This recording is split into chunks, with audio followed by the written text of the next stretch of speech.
সম্মানিত উপস্থিতি, হেফাজ ইসলাম বাংলাদেশ কর্তৃক আয়োজিত আজকের মহাসম্মেলনে হাজারো মানুষের আগমন এটাই আমাদের আজকের এইটাই প্রমাণ করে বাংলার জমিন পৃথিবীর কোথাও নবীর দুশমন এলে বাতাস গ্রহণ করতে পারবো না।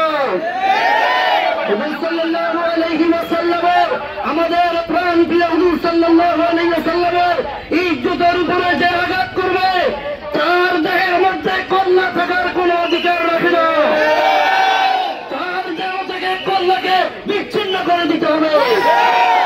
2013 সালে আমাদের দেশকে নাস্তিকবাদী রাষ্ট্রীয়ভাবে প্রতিষ্ঠার লক্ষ্যে যখন নাস্তিকেরা শুরু করেছিল, হেফাজ ইসলামের গর্জনে সমস্ত নাস্তিক দেশ ছাড়তে বাধ্য হয়েছিল।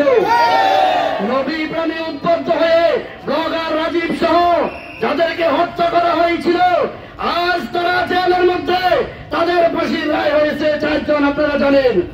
আমি দীপ্তকান্ত সরকারকে আহ্বান করতে চাই, নবী প্রেমে উদ্বুদ্ধ হয়ে সাতমে রাসূলদেরকে, নবীর দুশমনদেরকে যারা হত্যা করেছে তারা কখনো দোষী হইতে পারে না।